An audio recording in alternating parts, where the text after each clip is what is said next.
Hello guys, welcome to GS world. मैं शंभू यादव। दोस्तों, मैं आप लोग करा रहा हूँ इंडियन पॉलिटी।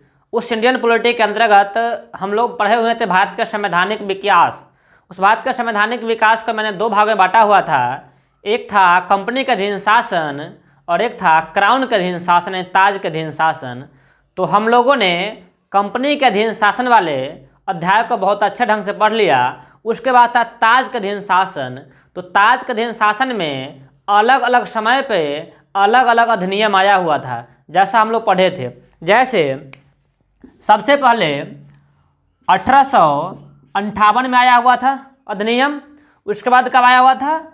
1862 में। और उसके बाद 1861 में। उसके बाद 1892 में। तो आज हम लोग पढ़ने वाले हैं 1892 के भारत परिषद अधिनियम के बारे में। चलिए देखते हैं इसमें सबसे महत्वपूर्ण बात कौन सी है, उसके बारे में देखते हैं। देखिए, सबसे पहले लिखा हुआ है से निर्वाचन या चुनाव पद्धति का प्रारंभ किया गया। यानी कि भारत परिषद अधिनियम 1892 वाला में क्या किया गया? सबसे महत्वपूर्ण काम निर्वाचन या चुनाव पद्धति का प्रारंभ किया गया। उसके बाद क्या है? उसके बाद है से केंद्रीय व प्रांतीय विधान परिषदों में सदस्यों की संख्या में वृद्धि की गई। यानी कि दो स्तर पर विधान परिषद हुआ करता था, केंद्रीय स्तर और प्रांतीय स्तर।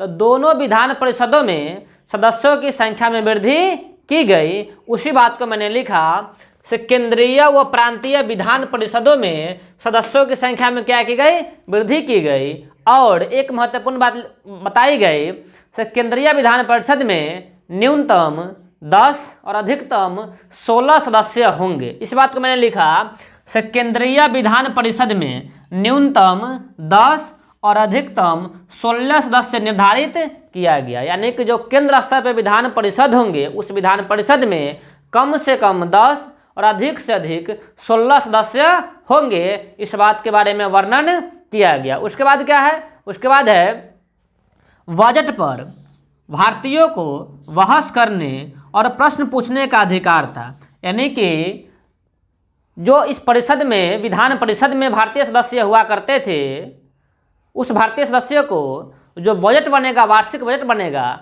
उस वार्षिक बजट पे प्रश्न पूछने का अधिकार दिया गया और प्रश्न पूछने का अधिकार दिया गया और उसको बहस करने का अधिकार दिया गया। यानी कि वार्षिक बजट पर भारतीय सदस्यों को प्रश्न पूछने और बहस करने का अधिकार दिया गया। उसके बाद क्या है? उसके बाद है जनहित से संबंधित मामलों पर सदस्यों को पूरक प्रश्न पूछने की अनुमति नहीं दी गई। जनहित यानी कि जो लोगों के हित के लिए बात होगा, उस बात पर भारतीय सदस्य पूरक प्रश्न नहीं पूछ सकते, यानी क्रॉस क्वेश्चन नहीं कर सकते हैं। यानी कि सिर्फ बहस पर ही उसको प्रश्न पूछने, मतलब बजट पर ही बहस करने और प्रश्न पूछने का अधिकार दिया गया। लेकिन जनहित से संबंधित किसी भी मुद्दे पर क्रॉस क्वेश्चन करने का अधिकार नहीं दिया गया। उसके बाद क्या है? उसके बाद है प्रांतीय परिषदों।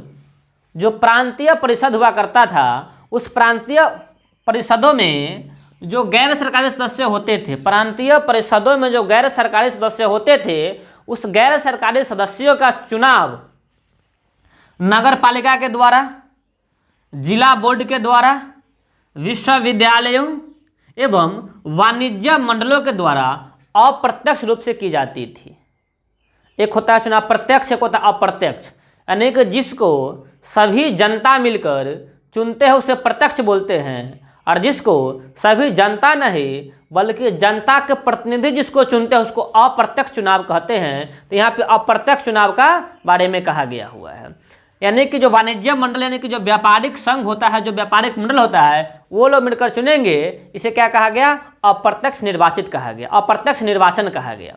उसके बाद है निर्वाचन की पद्धति पूर्णतः अप्रत्यक्ष थी तथा निर्वाचित सदस्यों को मनोनीत की ही संज्ञा दी जाती थी। यानी कि जो निर्वाचन की पद्धति थी वो प्रत्यक्ष नहीं था, अप्रत्यक्ष था। मैंने आपको प्रत्यक्ष और अप्रत्यक्ष में अंतर समझाया है। प्रत्यक्ष क्या होता है? तो प्रत्यक्ष का मतलब होता है से जनता, कोई भी व्यक्ति चुनाव में खड़ा हुए, उसको सभी जनता, यानी कि जिसका उम्र 18+ या 21+ हो, वह सभी व्यक्ति अपने मत देकर चुन सकते हैं, उसे प्रत्यक्ष बोलते हैं। लेकिन अप्रत्यक्ष का मतलब होता है से जिसको जनता चुने और जनता जिसको चुने प्रतिनिधि को, वह प्रतिनिधि किसी और को चुने, उसे क्या बोलते हैं? अप्रत्यक्ष बोलते हैं। या यह भी कह सकते हैं से जिसमें सभी जनता को वोट देने का अधिकार नहीं होता है, उसे क्या बोलते हैं? अप्रत्यक्ष बोलते हैं।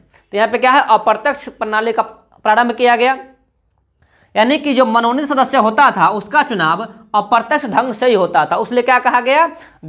मतलब अप्रत्यक्ष सदस्य को मनोनीत सदस्य कहा गया। उसके बाद है चुनाव की पद्धतियां संतोषजनक नहीं थी, यानी कि लोग इससे संतुष्ट नहीं थे। संतुष्ट क्यों नहीं थे? क्योंकि 1885 में जब कांग्रेस का स्थापना हुआ था तो कांग्रेस का जो मांग था उस मांग को पूरा नहीं किया गया, इसलिए कहा गया से चुनाव की पद्धतियां संतोषजनक नहीं था।